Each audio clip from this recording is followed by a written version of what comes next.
എന്തെങ്കിലും തരത്തിൽ പാളിയോ? കാരണം വെള്ളം ഒഴുകി പോകുന്നില്ല. ഇല്ല, കാരണം കഴിഞ്ഞ ദിവസം രാത്രിയിൽ ഇന്നലെ ഇല്ലായിരുന്നു, മെനഞ്ഞാന്ന് രാത്രിയിൽ ഇവിടെ ഈ റോഡ് ബ്ലോക്ക് ചെയ്തുകൊണ്ട് ഒരു 4-5 മണിക്കൂർ ഇത് കുറെ മാറ്റി. അത് മാറ്റിക്കഴിഞ്ഞപ്പോൾ ഇവിടെ വണ്ടികളെല്ലാം ബ്ലോക്കായി.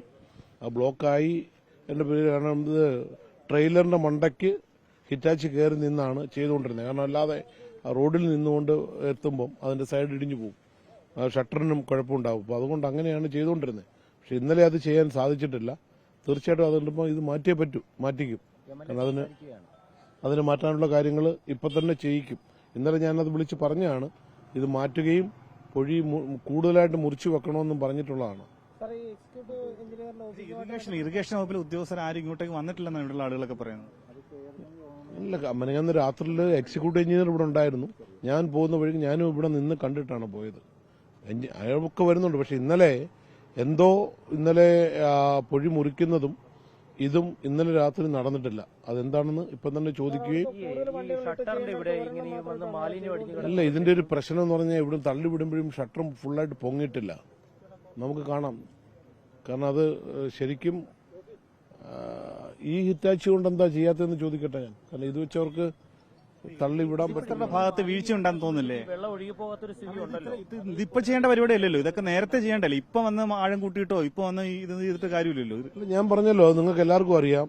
മെയ്യിലാണ് ഞാനിവിടെ വന്നത്. ജൂൺ 1 മുമ്പാണ് ഞാനിവിടെ വന്ന് ഇതെല്ലാം കണ്ടതും അവിടെ പൊഴി ശരിക്കും മുറിച്ച് വീതി കൂട്ടി ഇടുന്ന കാര്യങ്ങളിലോട്ട് കടന്നതും. അപ്പോൾ അന്ന് മുതലേ ഞാൻ ഇതിന്റെ എല്ലാം പുറകിൽ തന്നെയുണ്ട്.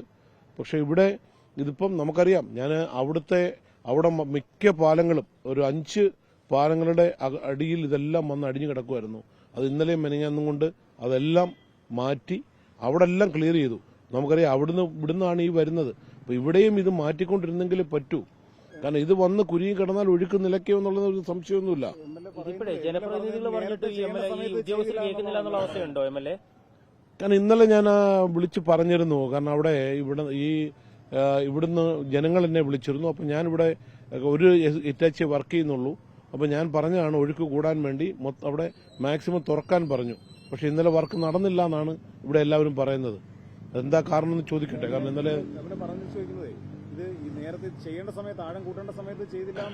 ഇത് നമുക്ക് കാലങ്ങളായിട്ട് കഴിഞ്ഞ 10 വർഷമായിട്ട് നമുക്കറിയാമല്ലോ. കാരണം ഇപ്പം തന്നെ നിങ്ങൾക്കറിയാം, കുട്ടനാട് മൊത്തം മുങ്ങി.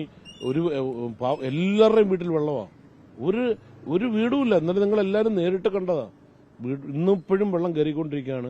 പിന്നെ ഇപ്പൊ ഏറ്റവും വലിയ പ്രതിസന്ധി നമ്മുടെ കർഷകരുടെ കൃഷി സ്ഥലങ്ങളിൽ വെള്ളം കയറാതെ അവരെല്ലാവരും അവിടെ മണ്ണ് ചാക്കിൽ കെട്ടി പൊക്കിക്കൊണ്ടിരിക്കുക. അവരിപ്പോൾ ഇന്നും രാവിലെ ഇപ്പം പല ആൾക്കാരും വിളിച്ചു പറയുന്നു, കാരണം അതിന്റെയും ലെവലായി ഞങ്ങൾക്ക് മണ്ണ് വേണം. ഞാനിപ്പോൾ മണ്ണ് ഇവിടെ തോട്ടപ്പള്ളിയിൽ നിന്ന് എടുക്കാൻ പറ്റാത്തതുകൊണ്ട് നമ്മുടെ ചവറ കേമറിൽ നിന്നാണ് മണ്ണ് കൊണ്ടുവരുന്നത്. അവിടുന്ന് അവർ തന്നെ കൊണ്ടുവരികയാണ്. ഇന്നലെ 5 പറഞ്ഞിട്ട് 2 ലോഡ് മണ്ണേ വന്നുള്ളൂ.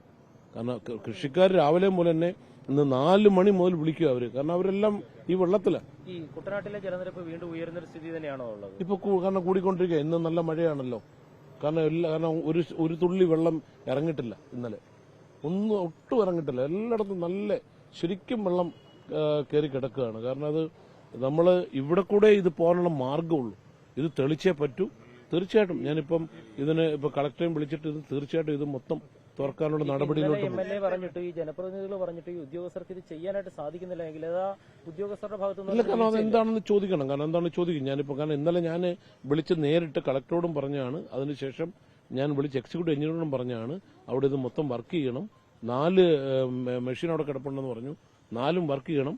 അത് നല്ലതോ ചീത്തോ മൊത്തം തുറന്നു വെക്കാൻ പറഞ്ഞു. കാരണം ജനങ്ങൾക്കൊരു ആശങ്ക ഉണ്ടാവരുത്. കാരണം ഇത് തുറന്നിട്ടില്ല, അതുകൊണ്ട് ഇവിടെ വെള്ളം നിൽക്കുന്നു എന്നുള്ളത്. അവിടെ തുറക്കണം. നല്ല താഴ്ച തുറന്നു വെച്ചേ പറ്റൂ. കാരണം അത് തീർച്ചയായിട്ടും നീക്കം ചെയ്യാത്തത് ഒരു വലിയ പ്രതിസന്ധി സൃഷ്ടിക്കും. കുട്ടനാട്ടിലെ ഒരു തോടിനും വെള്ളം ഉൾക്കൊള്ളാനുള്ള ശേഷിയില്ല. അത് ഇപ്പം നമ്മൾ മറ്റുള്ള സ്ഥലങ്ങളിലേക്കൂട്ടല്ല. 30 വർഷമായി പായൽ വാരിയിട്ടില്ല, എക്കൽ വാരി കളഞ്ഞിട്ടില്ല. മണ്ണ് വീണ് മൊത്തം നികന്നു കിടക്കുക. ഇതെല്ലാം വൃത്തിയാക്കിയേ പറ്റൂ. കാരണം നമുക്കിപ്പോ ഏറ്റവും വലിയ പ്രതിസന്ധി എന്താണെന്നറിയോ? അവിടെ വെളിയനാടാണേലും ഇപ്പം നീലംപേരൂരിൽ എന്നെ വിളിച്ചോണ്ടിരിക്കുക. അവിടെ ഒക്കെ ഒരു വള്ളത്തിൽ ഒരാളിനെ എടുത്തുകൊണ്ട് പോകാൻ പറ്റുന്നില്ല. കാരണം പായലും കടകിലും കയറി എല്ലാ തോടും അടഞ്ഞു കിടക്കുക. നമ്മുടെ ചെറുപ്പക്കാരും യുവാക്കളും തയ്യാറാണ് ഈ ഇതിനകത്ത് ഇറങ്ങി കഷ്ടപ്പെടാൻ. അവരൊരു വള്ളത്തേല് ഒരു ആളിനെ എടുത്ത് വെച്ചുകൊണ്ട് അവർക്ക് പോകാൻ വഴിയില്ല. കാരണം നമുക്കറിയാം എല്ലായിടത്തും ചെറിയ ചെറിയ കലുങ്കും പാലും ഉള്ളതുകൊണ്ട് അത് പൊങ്ങി നിൽക്കും, താഴെ അതിന്റെ രണ്ട് സൈഡിലും വെള്ളം കയറി കിടക്കും. അപ്പം ഈ വള്ളം ക്രോസ് ചെയ്യാൻ പ്രയാസമുണ്ട്. ഇപ്പുറത്തൂടെ ക്രോസ് ചെയ്യാന്ന് വിചാരിക്കും. ഇപ്പൊ എന്നെ വിളിച്ച് സംസാരിച്ചിട്ടിരിക്കുകയാണ്. കാരണം അവർക്ക് തോട്ടി കൂടെ കൊണ്ടുപോകാൻ പറ്റുന്നില്ല. കാരണം പായലും കടകളും കയറി കിടക്കുവാണ്. ഇതിലൊക്കെ ഒരു മാറ്റം വരുത്തിയില്ലെങ്കിൽ പറ്റത്തില്ല. നമ്മൾ നോക്കേണ്ടത് ഈ പറയുന്ന കിഴക്കൻ മലയിൽ ഉണ്ടാകുന്ന ഉരുൾപൊട്ടലും ഒക്കെ ഈ രീതിയിലുള്ളതല്ലോ. അവിടുന്ന് വരുന്ന വെള്ളം ഇവിടെ കൂടെ ഒഴുകി പോകണമെങ്കിൽ അതിന് സാഹചര്യം ഉണ്ടാക്കണം. അവിടെ കിഴക്കൻ മലയിലല്ല ഉണ്ടാകും, ഇവിടെയാണ് ഇത് ചെയ്യേണ്ടത്. കുട്ടനാടാണ് ക്ലിയർ ചെയ്യേണ്ടത്. കുട്ടനാട് ക്ലിയർ ചെയ്തെങ്കിലേ ഈ തോട്ടപ്പള്ളി കൂടെയും നമ്മുടെ കായംകുളം കായലിൽ കൂടെ ഇത് ഒഴുകി പോകത്തുള്ളൂ. അതുപോലെ തന്നെ ഈ AC റോഡിന്റെ നിർമ്മാണം ആദ്യം 1000 കോടിയിലധികം രൂപയുടെ വെച്ചത് അത് ചുരുക്കിയാണ് ഇപ്പോഴത്തെ വെള്ളം കയറ്റത്തിനൊരു കാരണമായിട്ടില്ല. ഇന്നലത്തെ എന്റെ മാധ്യമ വാർത്ത കണ്ടുകൊണ്ട്, ഞാൻ കൊടുത്ത വാർത്ത കണ്ടുകൊണ്ട് എനിക്കൊരാൾ ഇന്നലെ ഒരു മെസ്സേജ് അയച്ചു. അയാള് വിവരാവകാശ നിയമപ്രകാരം എടുത്ത റിപ്പോർട്ട് വെച്ച് ഇപ്പോഴത്തെ അതിന്റെ കോൺട്രാക്ട് വാല്യൂ 880 കോടി രൂപയാണ്. 880 കോടി രൂപ 24 കിലോമീറ്ററിന്. അന്വേഷണം ഉണ്ടാവണം ഇതിന്. അല്ലെങ്കിൽ ജനപ്രതിനിധി എന്ന നിലയിൽ ഞാൻ കോടതിയെ സമീപിക്കും. അതിനൊരു സംശയമില്ല. കാരണം ഇത് അന്വേഷണം ഉണ്ടാവണം. ഇതൊരു കുട്ടനാടിന് വേണ്ടി, കുട്ടനാട്ടിലെ ജനങ്ങളെ രക്ഷിക്കാൻ വേണ്ടി ഉണ്ടാക്കിയ ഒരു പദ്ധതിയാണ്.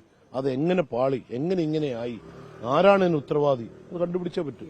മടവീഴ്ചയുണ്ടായ സ്ഥലങ്ങളിൽ കർഷകർക്ക് അടിയന്തര സഹായത്തിനുള്ള ഒരു ഇടപെടൽ ഉണ്ടാവും. കാരണം അവർ നിസ്സഹായരായിട്ടിരിക്കുകയാണ്. കാരണം ഇന്നിപ്പം ഞാൻ പോകുന്നത് അങ്ങനെയുള്ള സ്ഥലങ്ങളാണ്. തകഴി മട വീഴുന്നു. ഈ ഇപ്പം ചമ്പക്കുളം നമ്മുടെ ക്യാമ്പുണ്ട്, പോരുക്കര സ്കൂളിൽ. അവിടെ മട വീണിട്ട് ആ ക്യാമ്പിലോട്ട് വെള്ളം കയറുന്നു പറഞ്ഞ് ഇപ്പം വിളിച്ചു. കാരണം അപ്പോൾ അവിടെ നിന്ന് അവരെ ഷിഫ്റ്റ് ചെയ്യണം. കുറച്ച് പേരെ നമുക്ക് മിക്കവാറും ആലപ്പുഴയിലേക്കോ ഒക്കെ മാറ്റേണ്ട അവസ്ഥ വരും. കാരണം അവിടെ ക്യാമ്പുകളിൽ വെള്ളം കയറുന്നതനുസരിച്ച്. അത് മാത്രമല്ല, ഏറ്റവും നമ്മൾ പ്രയാസപ്പെടുന്നത് നമ്മുടെ ഈ ആൾക്കാർക്ക്. കാരണം താഴെയുള്ള ടോയ്ലറ്റിലെ അഴുക്കെല്ലാം പുറത്തോട്ട് വരികയും മുകളിൽ പോലും പോയി ഉപയോഗിക്കാൻ പറ്റാത്ത വളരെ ദയനീയമായ അവസ്ഥയാണ്.